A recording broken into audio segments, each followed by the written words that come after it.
Okay, आज मैं आपको एक कहानी सुनाने वाली हूँ। उसमें से आप सीखोगे कि हमें अपनी जिंदगी में कभी हिम्मत नहीं हारनी चाहिए। हम कई बार अपने जिंदगी में हिम्मत हार जाते हैं और नीचे गिर जाते हैं। तो ऐसे ही मैं आपको एक कहानी सुनाने वाली हूँ, उसका नाम है हिम्मत ना हारना।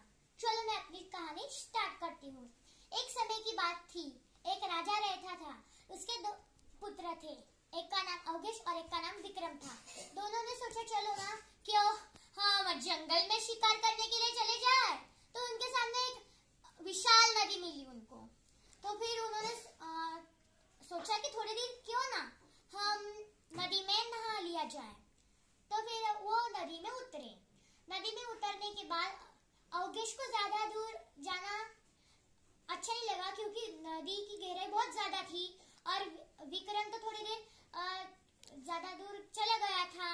और फिर अवगेश निकल गया। फिर जहाँ पे वो विक्रम पहुंचा, वहां पे नदी की गहराई और उसका बहाव दोनों भी ज्यादा थे। तो ऐसे में अवगेश क्या करता, अवगेश ने उसके साइड में एक लकड़ी का लट्ठा था, उसने उस लकड़ी के लट्ठे को उसके तरफ फेंक दिया। फिर दुर्भाग्य से वो नहीं जा पाया उसके तरफ।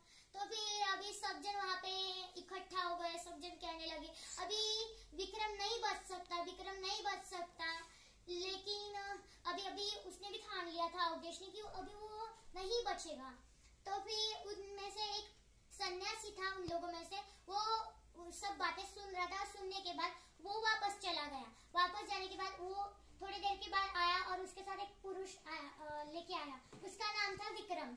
अवगेश विक्रम से पूछा, अरे तुम बाहर कैसे निकले? फिर सन्यासी ने बताया था कि तुम सबने तो हार मान ली थी, उसको तो सपोर्ट करने वाला कोई नहीं था। तो फिर उसने खुद के मन से हिम्मत नहीं हारी थी और वो तैरते तैरते थोड़ी दूर चला गया था और वो लकड़ी का लट्ठा लेके किनारे तक आ गया। फिर ऐसे उसने बताया।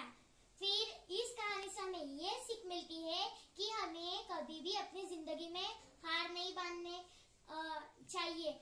हिम्मत के आगे जीत